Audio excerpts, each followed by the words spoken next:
merci mbote na ba abonné surtout ya Afro Canada Télévision. Tous les sengomi ya accepter lelo journée ya clôturer mois de la femme. C'est vrai que toutes les femmes de Montréal, toutes les grandes dames de Montréal, les responsables, les entrepreneurs de Montréal sont avec nous ici. Tous en bango et longo, on peut savoir nos deux tailles du début jusqu'à la fin. Il y a déroulement, il y a soirée. Puis na souka bokozoba interview exclusive. Il y a moisi moko na moko et place il y a moisi na katia société et zanini. Merci.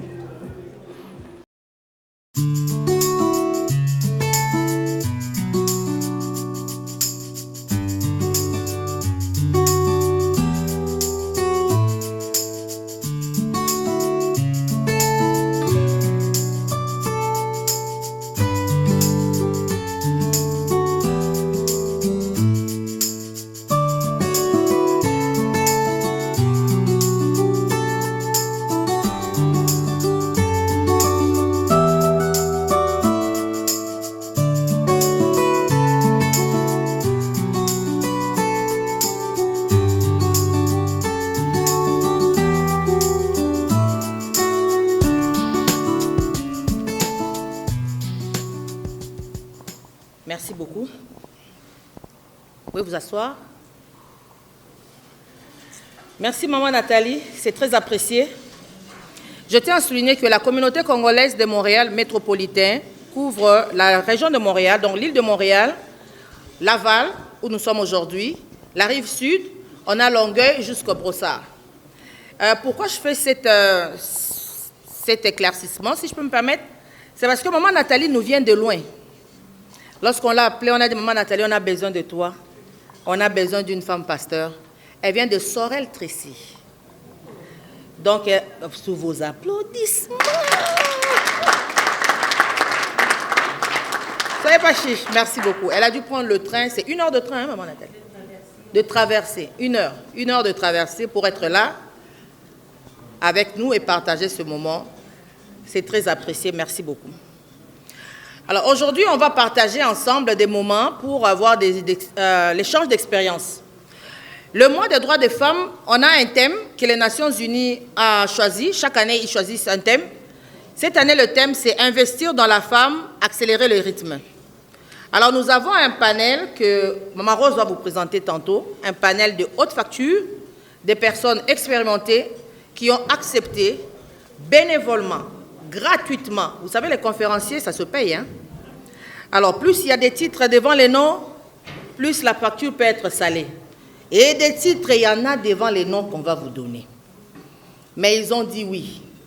Pour la femme congolaise, pour la femme africaine, pour la femme immigrante, pour la femme québécoise, montréalaise, ils vont être là et on leur dit merci avec des applaudissements.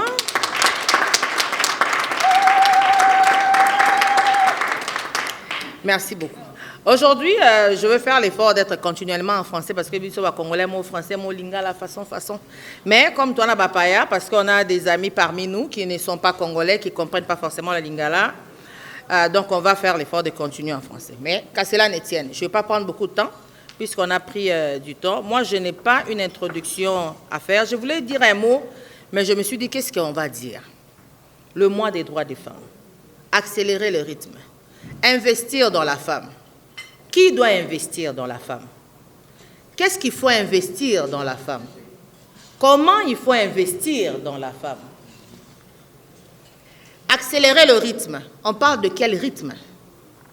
Si les Nations Unies disent qu'il faut accélérer le rythme, c'est qu'on a remarqué une lenteur à quelque part, comme on dit au Québec, à quelque part. Où se trouve la lenteur? Ce rythme qu'il faut accélérer, est-il le même pour toute égalité des chances? Et puis, on peut faire une pause pour considérer d'abord l'apport de la femme immigrante à l'essor du Québec. La femme immigrante. Qui est immigrante? Pendant combien de temps on est immigrant? Quand est-ce qu'on arrête d'être immigrant? Quand est-ce qu'on devient montréalaise tout court? Québécoise tout court? Canadienne tout court? Alors, c'est toutes ces réflexions qui vont nous enrichir aujourd'hui grâce à nos panélistes qui sont vraiment chevronnés, vous allez le voir. C'est de faire cette petite présentation et de parler de l'investissement dans la femme et comment accélérer le rythme. Moi, je me suis penchée un peu sur l'historique juridique et je me suis dit, si on doit parler de comment investir dans la femme et accélérer son rythme, il faut d'abord regarder d'où on vient. Et d'où on vient, point de vue juridique, je peux vous dire que ça fait seulement quelques années, depuis 1993, que les droits des femmes, que les femmes ont le droit d'être appelées des êtres humains. Avant, cette année-là, c'était pas, on existait, mais sans exister juridiquement parlant. On avait certes le droit de vote, qui a, je parle plus au niveau canadien, qui ont commencé entre les années 1912, 1916, 1918 au Québec, ils ont commencé avec le droit de vote. Et on a évolué ainsi jusqu'à avoir adhérer et adopter les conventions nationales des droits de l'homme, et qui a eu lieu après la Première Guerre mondiale. Et en 1979, il y a eu la Convention des Nations Unies sur les droits de l'homme, et qui basait justement sur l'élimination de toute forme de discrimination à l'égard des femmes. Et cette convention a été adoptée en 1979. Comme je l'ai mentionné, en 1993, il y a eu la conférence des droits de l'homme de Vienne qui a confirmé justement les droits des femmes, qui disait que les femmes devenaient vraiment des êtres humains. Et à cet effet, on peut maintenant leur accorder le droit d'aller au travail, le droit d'être payé, le droit de ceci, tous les droits qu'on peut imaginer. En 1994, la conférence internationale sur la population du Caire a exprimé l'importance de faire la promotion de l'application des droits d'une part, et de l'autre part sur l'égalité des sexes et l'équité. Il faut faire la différence entre égalité de sexe et équité. Égalité de sexe, c'est évident, on est créé, il y a hommes et femmes. Et pour ce faire, on est des êtres humains et on doit être traités à égal.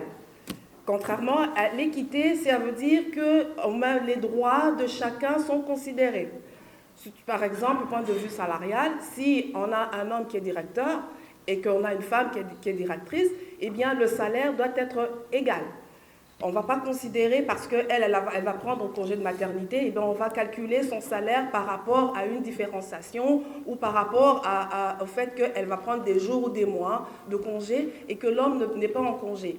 Et tous ces aspects et toutes ces notions dont on est en train de mentionner sont en fait la conséquence de l'exploitation du système capitaliste. Quand on parle du système, c'est un ensemble de choses qui sont mises ensemble pour les intérêts d'une société. Et ces intérêts, aujourd'hui, on doit se le dire, c'est une société phallocrate, qui veut dire souvent axée sur l'homme. Mais avec l'évolution, on comprend que les femmes ont un rôle à jouer, pas seulement pour la création ou la cuisine, mais elles ont un rôle à jouer aussi dans la société. Et comme les intervenantes qui sont passées avant moi l'ont bien mentionné, le rôle de la femme est aussi important. Et investir comment, investir où? Investir dans l'éducation, investir dans la connaissance, investir dans les finances, investir dans beaucoup de domaines. Parce que nous avons un rôle important à jouer. C'est justement commencer par prendre conscience de nous en tant que femmes, de notre rôle, et de jouer ce rôle à pleine capacité. On n'est pas seulement des femmes de l'aspect physique, il y a aussi un intellectuel qui est là, il y a aussi un apport, on vient de parler d'un apport traditionnel, un apport culturel, et cet apport culturel s'imbrique comment avec la société contemporaine. Donc ce sont toutes ces questions que nous, en tant que femmes, nous devons nous poser, et nous devons intérioriser et travailler pour l'évolution de la société. Merci.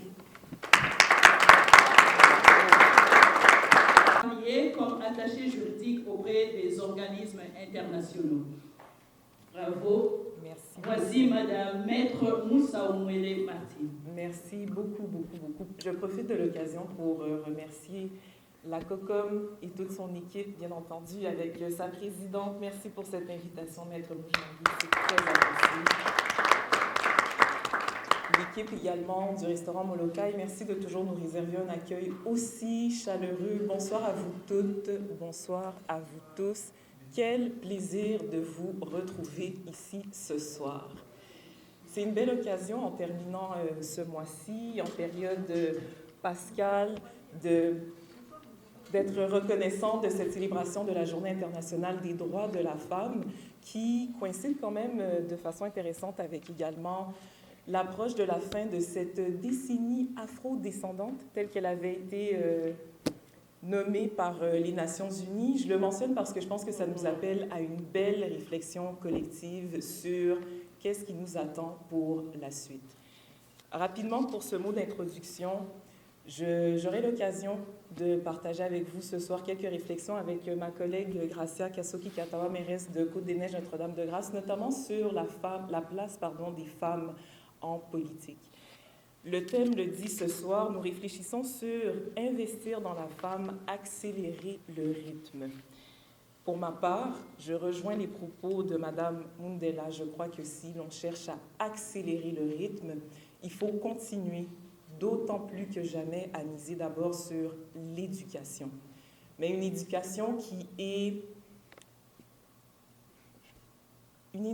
est en phase avec les défis de demain. Et ce que je veux dire par là, c'est que vous le savez comme moi, puisqu'on partage une histoire commune, que malheureusement, dans le monde occidental, pour ne pas dire sur une grande majorité de la planète, nous sommes encore sous-estimés. Pourtant, les ressources humaines et les ressources intellectuelles, les ressources naturelles sont là, et elles sont la preuve des possibilités absolument immenses qui sont entre nos mains. La raison pour laquelle je mise beaucoup sur l'éducation, c'est parce que les enjeux de demain vont demander à ce que nos enfants soient prêts pour notamment les technologies qui seront prédominantes dans le quotidien des gens. Alors, de la même façon que l'Occident s'est bâti principalement sur les matières naturelles, ensuite elle est passée à l'industrialisation, nous ne sommes plus là aujourd'hui. Et je n'ai pas envie de parler de rattrapage parce que je pense qu'on peut en fait devancer et propulser encore plus l'innovation si on mise sur nous par l'éducation, notamment chez la femme. Vous permettez? Merci. Il faudrait peut-être le charger. Ouais. Est-ce que vous m'entendez? Super. Au-delà de l'éducation, une chose qui est une évidence pour moi aujourd'hui, c'est que nous sommes toutes, et je précise ici, mesdames, nous sommes toutes appelées à occuper une place engagée dans la société. Beaucoup d'entre vous le font déjà en tant que mère, en tant que tante, en tant que mentor, en tant que grande sœur, mais je vous le dis, dans mon quotidien, je le vois, il y a de la place pour tout le monde, les besoins sont immenses. J'ai envie de dire qu'ils sont criants, et je sais, parce que je côtoie beaucoup de femmes issues de différentes communautés, elles ont une capacité, une volonté et, j'ai envie de dire, une essence féminine qui font d'elles des leaders qui sont absolument dans une classe à part. Et ultimement, je vous dirais qu'un autre constat que je fais et qui, je crois, va servir à propulser la femme congolaise dans cet investissement dont on parle, c'est les valeurs qui sont propres aux nôtres. L'une des choses qui m'appelle à dire cela, c'est que dans mon quotidien, je remarque que notre société est de plus en plus malade. La solitude n'est plus que la solitude aujourd'hui. C'est de l'isolement qui amène les gens à atteindre des niveaux de détresse qui, à vos yeux, si je vous citais des exemples, vous sembleraient absolument impossibles ici à Montréal. La raison pour laquelle je vous dis que la femme congolaise est appelée à se distinguer, à propulser les enjeux de demain, c'est parce que nous partageons des valeurs qui sont notamment basées sur les piliers de la famille, qui peuvent faire la différence. Les gens ont besoin d'écoute, les gens ont besoin qu'on leur tende la main pour savoir qu'il y a des lendemains meilleurs.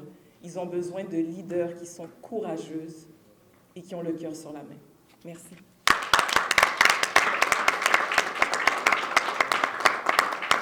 Merci beaucoup, maître. Et effectivement, tout est dit. C'est vrai qu'on voit de plus en plus de la détresse dans la communauté et c'est bien de les souligner dans des moments comme ceci, de parler.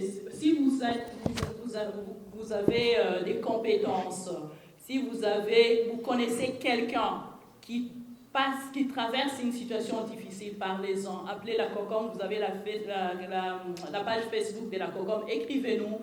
Vous avez le numéro de téléphone de la COCOM, appelez. On va essayer de trouver les moyens, trouver les ressources dans la communauté ou en dehors de la communauté pour venir en aide à ces personnes-là. Ne nous taisons pas, ne cachons pas cela, s'il vous plaît. Ne cachons pas cela. Merci beaucoup.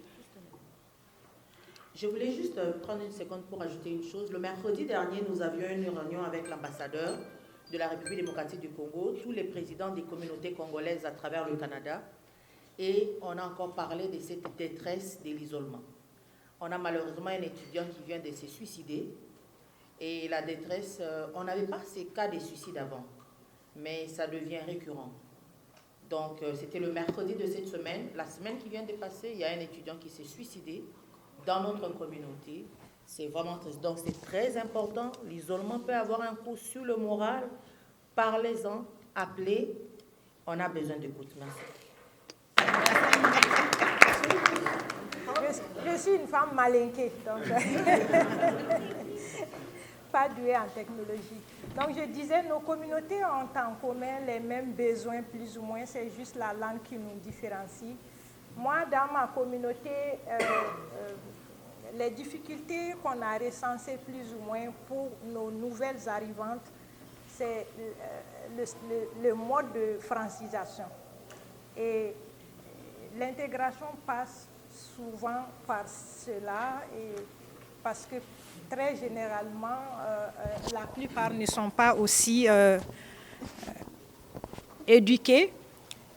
Et les mots que nous avons recensés, c'est que passer par le système de francisation, souvent il y a un blocage du fait des éducateurs qui donnent ces cours de francisation. L'exemple très simple, on comprend mieux l'explication d'une langue quand quelqu'un qui te l'explique te donne l'essence dans ta langue maternelle. Donc, je vais aller dans un cours de francisation, c'est une Haïtienne qui est là. Donc, elle va me parler français, mais si elle me dit cheval, c'est le français, mais c'est quoi l'équivalent du cheval dans ma langue? Elle va parler créole. Donc, nous avons constaté que c'est un blocage. Et donc, dans notre communauté, surtout dans notre association des femmes maliennes, on voit bénévolement avec des gens qui ont du temps à donner. C'est minime par rapport à l'échelle québécoise, mais c'est un pas. Il y en a qui sont tellement édifiés avec ces mini-programmes en disant que oui, je comprends mieux comme ça, parce que quand je parle là-bas, oui, on nous montre des dessins, on nous montre des choses, mais l'explication qui te fait bloquer là, si on me le donnait dans ma langue maternelle, ça va être plus facile et plus fluide. Donc ça, c'est un point que je peux partager avec vous, que vous essayez de développer dans votre communauté. Ça, c'est cela. Et le deuxième aspect, il faut encourager les femmes à oser. Oser, c'est quoi? Souvent, quand nous venons, la femme est celle qui se sacrifie le plus souvent.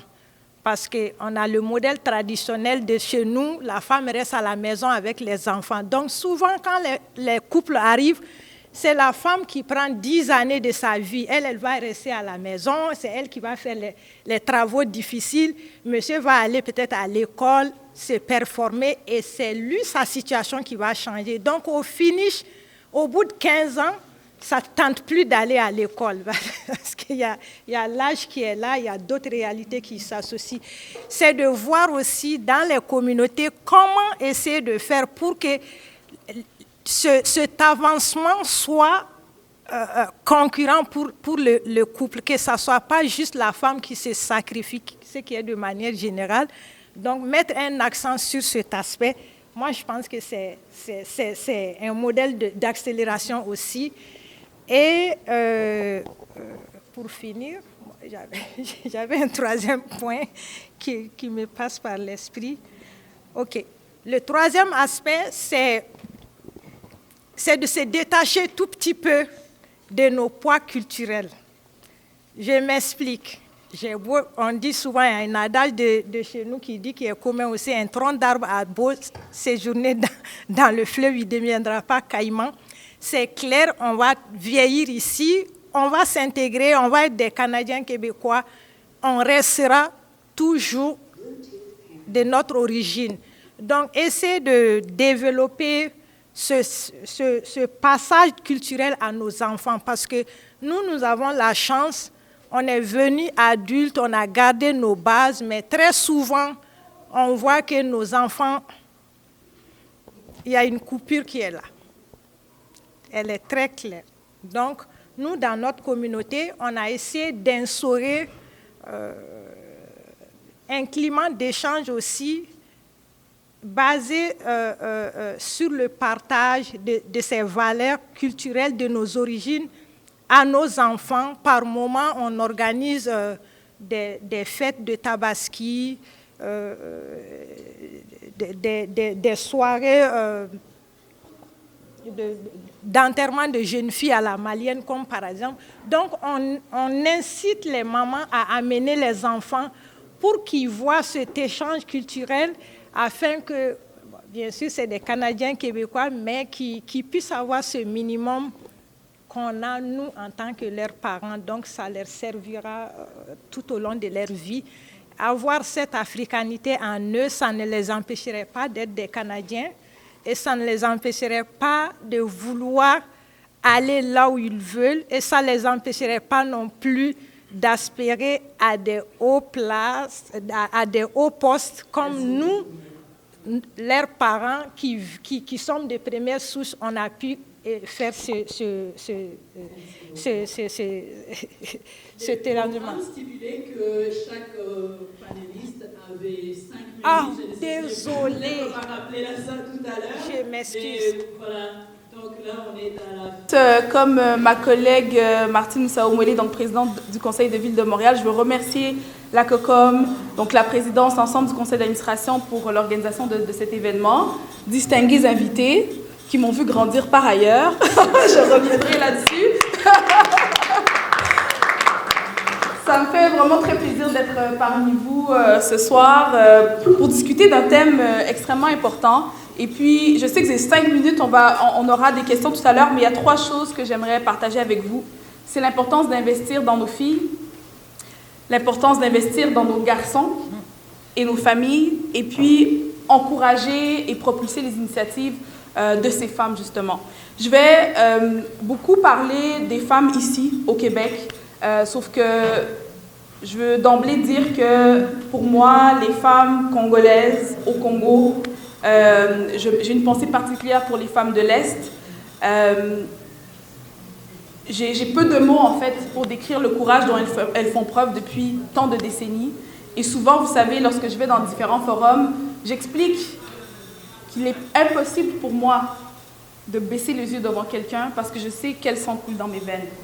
Et ça vient notamment du courage de ces femmes-là. Donc, je voulais d'emblée commencer en parlant de ces femmes, et je vais me concentrer dans mes quelques minutes sur nous qui sommes ici.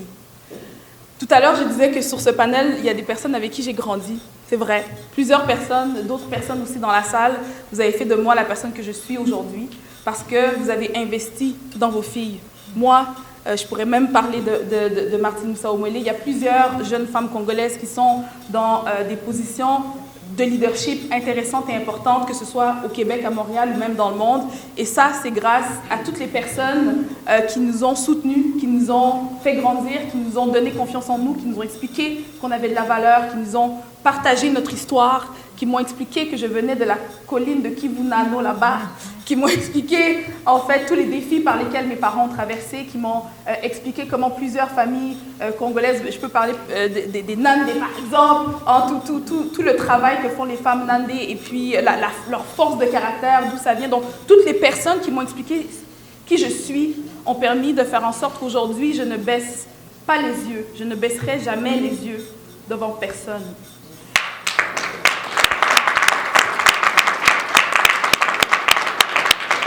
Je vais vous illustrer ça. Donc, on a dit que je suis la mairesse de l'arrondissement de Côte-des-Neiges, Notre-Dame-de-Grâce. C'est en effet un plafond de verre qui a été brisé parce que je suis la première femme noire mairesse d'un arrondissement Montréal.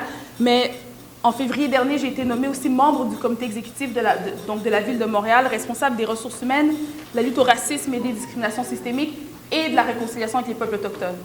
Les ressources humaines de la ville de Montréal ce sont 28 000 personnes. Donc aujourd'hui, je suis responsable de soutenir la mairesse de Montréal pour la gestion de 28 000 personnes.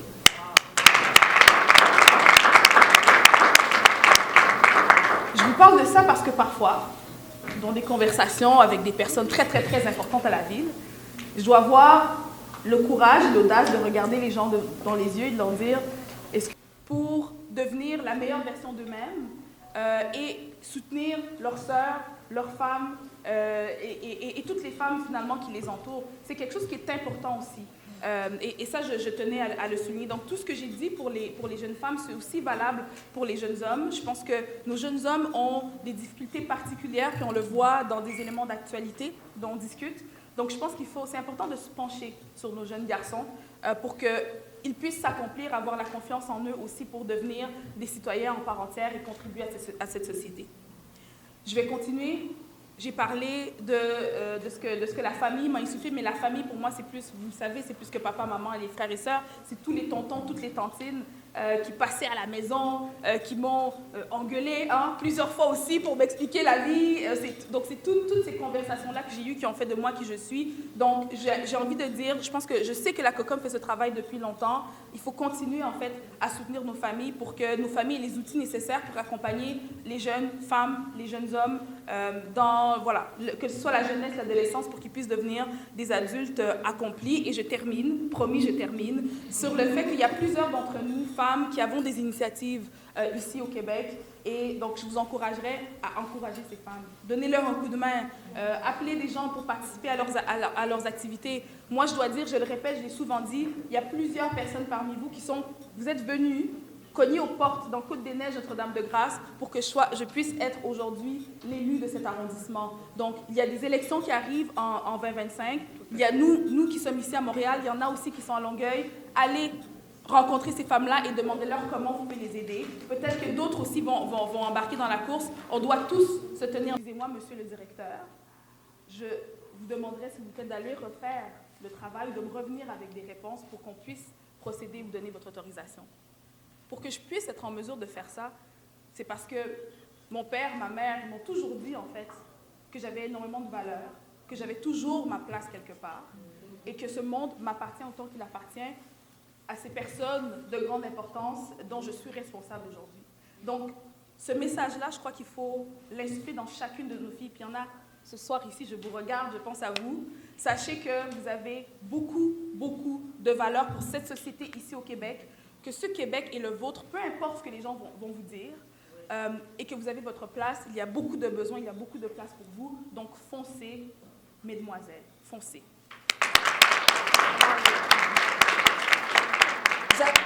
J'accélère, je vais aussi parler de nos garçons, parce que pour investir... Merci à toute l'équipe pour tout ce qui s'est fait. Je vais lire ce que j'ai écrit pour ne pas m'éparpiller. Je suis travailleuse sociale, donc je parle beaucoup, je réfléchis beaucoup, j'observe beaucoup. Donc si je commence à parler, ça ne s'arrêtera pas. Donc j'ai écrit quelque chose pour exprimer en fait ce que je fais. Donc c'est sûr que le 8 mars, c'est l'occasion de prendre recul et faire un point sur la condition des femmes à travers le monde. Une journée internationale pour pointer du doigt les inégalités persistantes qui pèsent sur la vie personnelle et professionnelle des femmes, mais également célébrer les victoires. À écouter les parcours des femmes ici, nous pouvons conclure que les droits des femmes et pour atteindre leurs objectifs, c'est un combat quotidien. Peu importe qu'on soit le 8 mars ou le 25 novembre, des professionnels, des associations, des fondations, plusieurs femmes aident à travailler pour que la condition des femmes s'améliore. Moi, j'ai eu un parcours migratoire qui était un peu difficile. On est arrivé ici, on était plus jeunes, demande d'asile, et ensuite on se retrouve avec un enfant à besoins particuliers, avec handicap. Tous ces parcours-là, une fois que j'ai été aidée par plusieurs organismes, je me suis dit, écoute, si moi j'ai vécu ça, il y a aussi des personnes dans ma communauté qui le vivent. Il y a aussi des Congolais et Congolaises qui le vivent. Alors, qu'est-ce que je peux faire? Une fois que les enfants à la garderie, une fois ma situation stabilisée, retourner un peu à l'école pour se parfaire. J'ai cherché des endroits où faire du bénévolat pour pouvoir aider. Et la première fois, c'était au Centrafrica. Et là, il y avait l'ancien président du communauté de la COCOM, Jean-Marie Moussenga. Alors, je me suis tout de suite proposée comme bénévole depuis ce jour-là. Et depuis ce jour-là, j'ai mis à profit toutes mes compétences dans toutes les administrations de la COCOM, que ce soit cette administration-ci, un peu plus parce que bon, mon époux est vice-président, donc je suis un peu plus impliquée. Alors tous les jours, j'ai des dossiers que Maître Moujangui me réfère, des femmes qui arrivent ici, situations difficiles, demandeurs d'asile, enfants handicapés, personnes avec handicap, pas de sous, pas de logement, la DPJ dans le dossier, des dossiers aussi complexes que je continue à suivre et à m'occuper. Même lorsque je me suis mis en poste, parce que bon, je pouvais pas faire je fais du bénévolat, bon, fallait bien que je gagne ma vie, même dans mon travail. Là aussi, c'est de la défense de droit que j'ai fait. C'est des femmes victimes de violences conjugales. Je sensibilise par rapport à l'oppression que vivent les femmes. Oppression après oppression. J'appelle pour un logement pour une femme. On dit, ben là, si elle est dans un centre d'hébergement, elle n'aura pas d'argent pour payer le logement. Oppression de nouveau. Pour chercher du travail, pas de garderie, parce que demandeur d'asile. Heureusement que les lois évoluent. Donc, je continue. Je me dis, OK, il y a déjà des structures qui existent. Ça fait une vingtaine d'années. Je travaille avec toutes les structures qui existent congolais. Que ce soit Maman Augustine, défunte Maman Augustine, qui était Afrique au féminin. Que ce soit avec Chafrique, Madame Henriette, j'ai déjà aidé à faire des demandes de subventions. Donc, je vais un peu partout parce que mon rêve, c'est de rassembler. Mon rêve, c'est que tout le monde soit ensemble. Oui, on peut avoir un désir de créer quelque chose à nous parce qu'on vit une situation. Alors, on veut créer, j'ai vécu la situation de l'autisme. Oui, j'étais tentée de créer un organisme en autisme. Je dis non, il y a Autisme Montréal qui existe. J'ai commencé à aider là-dessus jusqu'à ce que la pionnière qui a créé cet organisme-là il y a 40 ans est décédée. Et on m'a choisi. On m'a dit, tu vas devenir président du conseil d'administration parce que tu as été là et t'as aidé. Donc, je crois à tout le monde. Je crois à tous les organismes qui existent dans la communauté congolaise. Dernièrement, j'ai fait une demande à la Fondation du Grand Montréal pour accompagner les personnes immigrantes congolaises qui arrivent. Je me suis permis de mettre les noms de tous les organismes congolais qui existent. Je suis passée presque à 2 doigts de l'avoir, mais malheureusement, je n'ai pas pu démontrer qu'on était unis. Il dit, avez-vous un site ? Avez-vous un site? Elle dit, c'était vraiment votre projet et vraiment ça vaut la peine. Mais il n'y a pas un site qui démontre que vous êtes toutes unies. Il n'y a pas un site qui démontre ce que vous faites. J'étais dépassée. J'ai les courriels, j'avais envoyé à Maître Moujangui. J'ai dit, on était à 2 doigts d'avoir 60 000 $ pendant 3 ans pour accompagner. Mais comme dit mon cher époux, c'est lorsqu'on devient fatigué que c'est là qu'il faut continuer. Et là, moi, j'y crois encore et on va continuer à arriver. Merci. Oui, on va continuer effectivement. On a créé le festival Okapi pour pouvoir rassembler les jeunes qui font un art, quel que soit l'art. Alors, on leur donne la chance comme plateforme, particulièrement les Congolais, à venir s'exprimer, que ce soit en danse, que ce soit en musique, art culinaire. On donne aussi la chance aux entrepreneurs qui veulent exposer de venir au festival présenter leurs produits. Donc, si vous êtes intéressés, il y a notre page Facebook, Kinkiese ou bien Festival Okapi. Vous pouvez nous contacter par là. Merci beaucoup tout le monde. Merci beaucoup. Qui aidons au moment des funérailles. Nous sommes basés ici, la province de Québec, mais on fonctionne dans tout le Canada. Et je vous remettrai tout à l'heure les affiches, les informations, parce que c'est très important, comme souvent quand on voit les publications de COCOM, parfois on a l'impression que c'est une agence nécrologique. Hein? Quand on voit ça, c'est vraiment impressionnant de voir. Et puis, nous intervenons pour vraiment diminuer le fardeau financier qui accompagne le deuil. Merci beaucoup, maman. Nous dispensons les cours d'RCR. Vous savez, le cours d'RCR, c'est très important. La vie, c'est primordial. Je ne peux pas aller si loin. J'ai juste 30 secondes, je dois terminer. Et puis, le 9 mars dernier, j'ai rassemblé aussi une centaine de femmes entrepreneurs à Repentigny. Ils ont pu parler de leur entreprise parmi d'autres femmes qui n'étaient pas des entrepreneurs, en fait. Et puis, c'est un projet qui continue, donc c'est un peu ça. Je m'arrête là. Merci beaucoup. Bonsoir, M. Mastaki. Bonsoir. Bon, nous avons vraiment impression par rapport à la soirée à l'élo.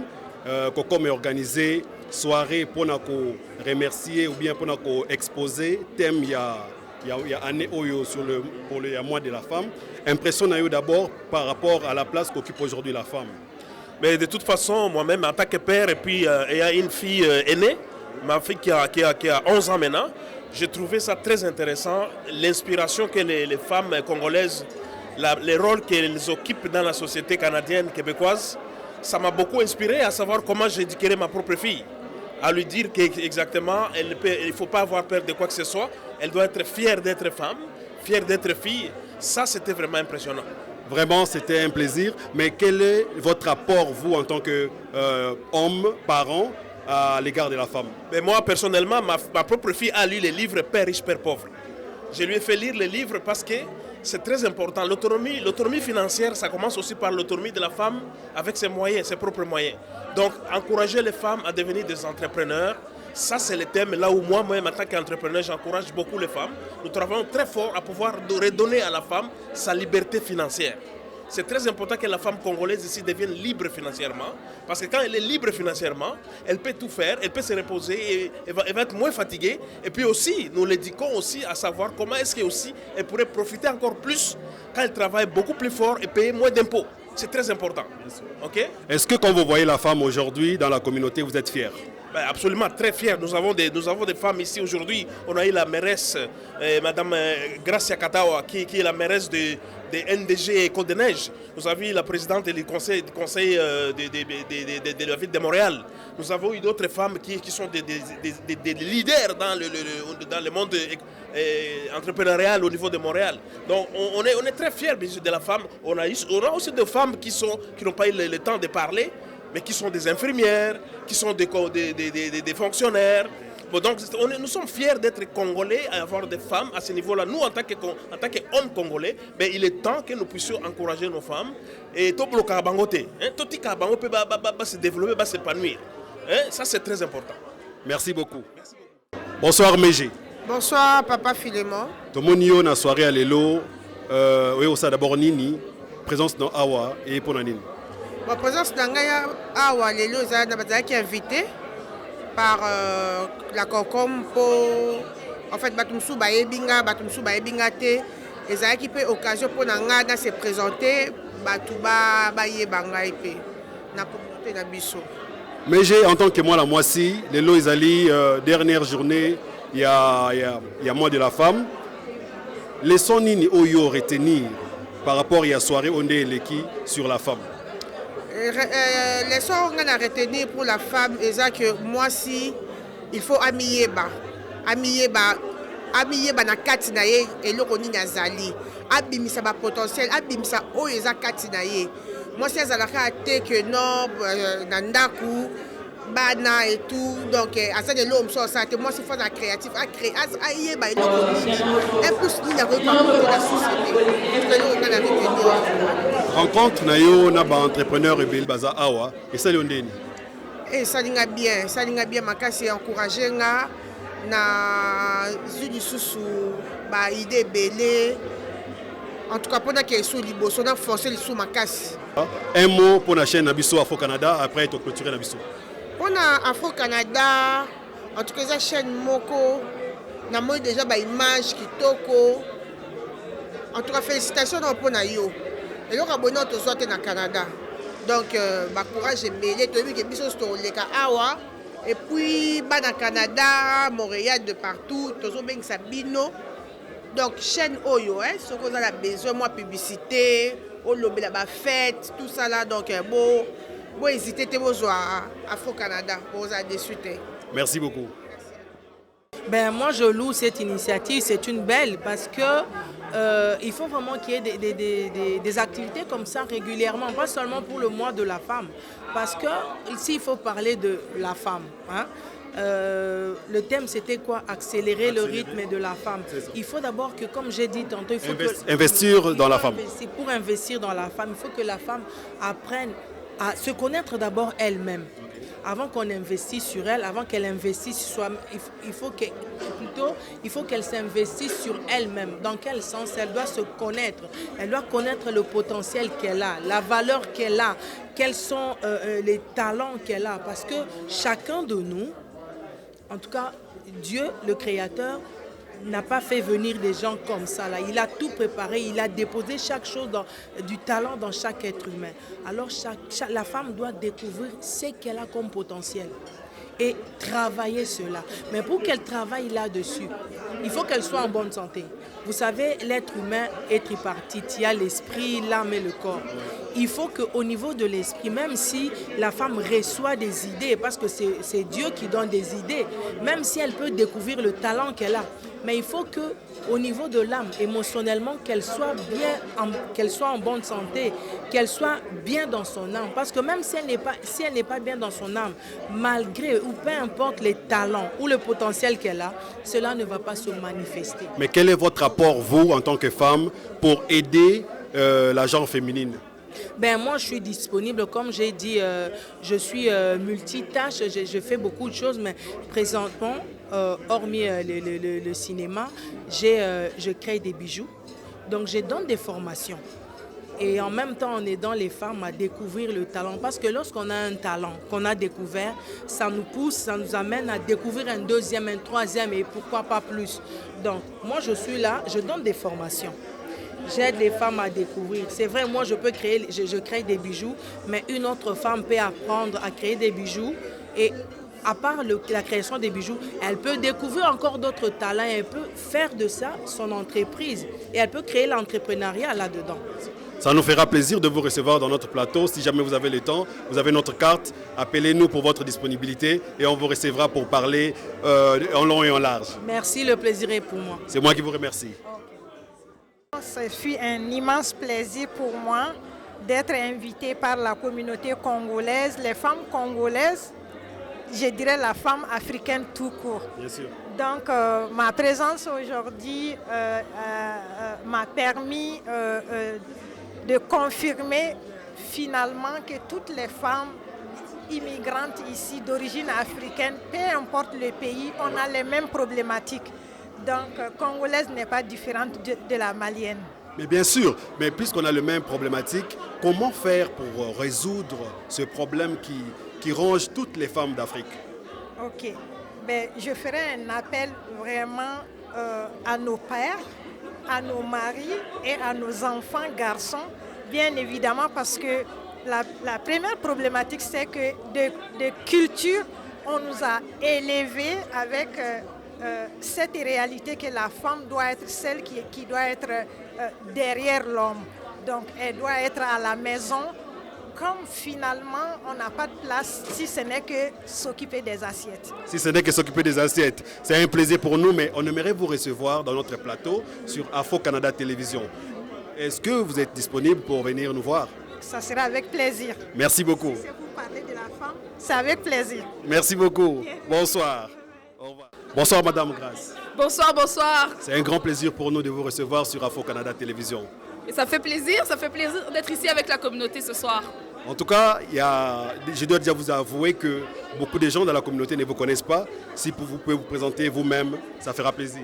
Oui, je crois que plusieurs personnes me connaissent à travers la famille. Oui. Mais donc, je suis Gracia Kasoki Katawa. Donc, je suis la fille de Papa Gracia et Maman Gracia. Donc, Papa Kambale, Maman Marie-Thérèse Kavira. Donc, voilà. J'ai grandi à Québec.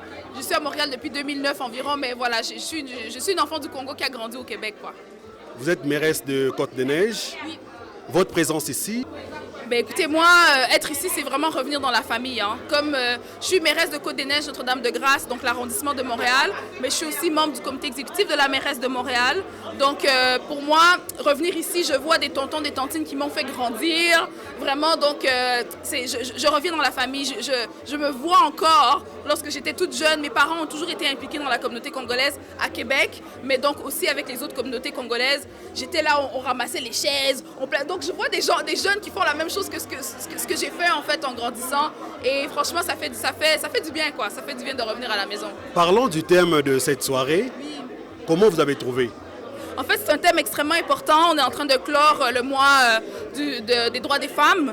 Donc, c'est important de parler de comment est-ce qu'on peut investir dans les femmes, comment est-ce qu'on peut accélérer finalement leur avancement et d'être à cette table avec des femmes et aussi Papa Okula qui ont été en mesure d'expliquer ce qu'ils font chacun dans leur domaine pour propulser finalement les femmes en général, mais les femmes congolaises aussi. Donc c'est extrêmement important d'avoir cette conversation. Je dois vous dire que moi-même, avant même de me lancer en politique, j'étais très engagée dans la communauté, oui congolaise, mais aussi à l'extérieur de la communauté. Et des événements comme ça, c'est très nourrissant, en fait, intellectuellement parlant. Donc, tu prends ce qui est pertinent pour ton parcours et tu pars et tu avances. Donc, c'est important de faire ce genre d'avoir ce genre de festivité. Mais quel est votre rapport, vous, en tant que mairesse, à cette initiative? Écoutez, moi, je suis venue partager mon humble histoire. Je suis venue partager aussi le fait que, de ce que je vois comme mairesse, par rapport à d'autres communautés de Montréal, je crois que la communauté congolaise de Montréal, donc toutes les organisations là, moi, le message que je lance, c'est que ça va. On avance bien. Je pense qu'il y a des améliorations, des coopérations qui se sont faites au cours des dernières années. C'est une très bonne chose. Continuons dans cette lancée. On est une communauté importante à Montréal. Je pense que l'ensemble des élus, l'ensemble des décideurs doivent le comprendre. Et on est sur le bon chemin, en fait, pour y arriver. Donc, continuez, ça va aller. Et puis, nous, on sera là pour vous donner des trucs ici et là lorsque vous en aurez besoin. Une dernière question avant de vous laisser partir. Est-ce que vous croyez que la femme a atteint son objectif? Je pense qu'on a brisé plusieurs plafonds de verre, comme on a vu ce soir. Mais je crois qu'il y a encore beaucoup à faire. Et puis là, on parle des femmes congolaises ici au Québec, mais je crois que toute cette soirée, on l'a fait en pensant à nos sœurs, à nos mères qui sont restées en RDC. Je pense une pensée particulière aux femmes qui sont à l'Est. Donc, c'est avec elles dans nos cœurs, en fait, qu'on fait tout ça. On vous remercie. Merci beaucoup. Bonsoir, madame. Bonsoir. Comment on vous appelle? Je me nomme Marie-Ange Mundela. Marie-Ange, votre présence ici à la journée de la clôture du mois de la femme, comment elle s'est passée? La journée s'est très bien passée et la cérémonie de clôture faite par cette réunion est une très bonne initiative de la communauté congolaise qui permet justement de réfléchir sur le thème des droits de la femme. La femme est une entité, est un être humain, comme on l'a mentionné durant la conférence, et ce sont ces droits qu'elle doit s'approprier, qu'elle doit reconnaître, et c'est cela qui a été mis en exergue durant cette réunion. Quel est votre rapport que vous apportez à l'assistance de cette femme? D'abord, premièrement, par mon expertise, aussi, par ce que je comprends de cette réalité de la femme. Premièrement, une des questions qui avait été posée durant la rencontre, c'est quand est-ce qu'on arrête d'être immigrant? Quand est-ce qu'on arrête de comprendre qu'on a intégré une nouvelle société? Eh bien, c'est justement par des rencontres de ce genre où on discute, où on partage les notions et on réalise qu'en fait, nous sommes des êtres humains qui sont des citoyens du monde. Et ces citoyens du monde viennent justement apporter par leur culture, par leur connaissance. Et c'est ce que moi j'ai fait avec mon expertise et mes connaissances, apporter un peu de ce que j'ai appris à l'assistance. C'est une question que je demande à toutes les femmes qui sont passées par ici. Est-ce qu'on peut dire aujourd'hui que la femme a atteint son objectif? Ça dépend de l'objectif. L'objectif est subjectif. Donc, de cet objectif, si on veut parler de l'objectif en tant que communauté, eh bien, ça se fait ensemble, et les hommes et les femmes. Mais si on veut parler de subjectivement en tant que femme, en tant qu'individu, cela dépend de ses projets, cela dépend de sa compréhension de la vie, de la chose. Et dans cette compréhension, qu'est-ce qu'elle veut atteindre? Et oui, dépendamment à chacune, est-ce qu'on peut dire qu'on a atteint son objectif? On est en processus. Moi, je dis on est toujours en processus. Merci beaucoup, ça fait un plaisir. Je vous en prie, merci à vous. Bonsoir, Madame Magui. Bonsoir. En tout cas, c'est un plaisir pour nous d'être avec vous sur notre plateau. Mais on veut d'abord savoir, c'était quoi l'initiative pour réunir toutes les femmes aujourd'hui? Merci beaucoup Afro-Canada, merci M. Filémon. L'initiative aujourd'hui, c'était de clôturer le mois des droits des femmes. Et puis on voulait vraiment créer une discussion, non seulement entre les femmes, mais entre toutes les personnes qui interviennent pour promouvoir les droits des femmes ici à Montréal, en particulier, mais généralement aussi au Québec, pour faire cet échange d'expériences. Vous avez vous-même vu durant la soirée, il y a des expériences que les femmes ont échangées et il y a une demande qui a été faite. Les gens ont demandé que nous rassemblions toutes ces compétences et ces informations pour qu'elles soient disponibles au grand public. Les dames, on a eu aujourd'hui, non pas seulement les mamans d'origine congolaise, on a eu la représentante de la communauté malienne, on a eu le représentant de la communauté burkinabèse. On a vraiment ouvert les horizons pour partager les expériences et pourquoi pas copier ce qui est bon, que font les autres et évoluer ensemble. Ce que moi j'ai retenu de ces assises et qui est notre objectif dans les jours qui viennent, c'est de fédérer nos forces. Le Québec est une province des réseaux, le Canada est un pays des réseaux. comme il y a un dicton, je pense anglais, qui dit que seul on va vite, mais ensemble on va loin. Voilà.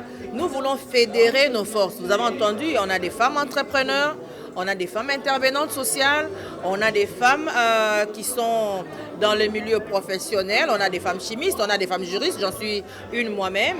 On veut fédérer ces forces-là pour que nous allions mobiliser les ressources disponibles. Il y a des ressources disponibles pour faire beaucoup de choses, mais on n'est pas capable de les mobiliser parce qu'on y va seul, en ordre dispersé. Mais si on peut se fédérer en gardant nos individualités, mais qu'on mène des actions ensemble, des actions concertées. C'est ça notre objectif. Démontrer à la face du Québec que les femmes immigrantes peuvent parler d'une seule voix en gardant leurs individualités.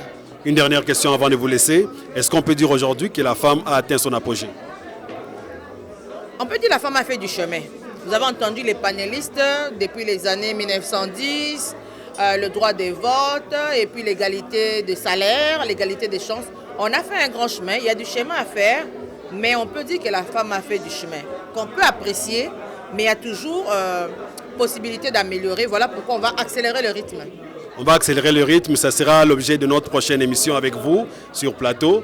Et on vous dit merci beaucoup pour votre participation aujourd'hui. Merci à Afro-Canada, merci beaucoup. Merci, on est arrivé à la fin de notre entretien. C'était la clôture du mois de la femme.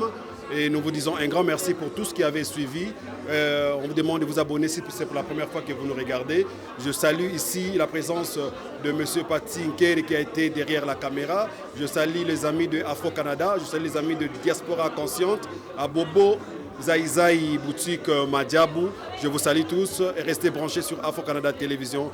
Un grand merci pour vous. Bye et à la prochaine.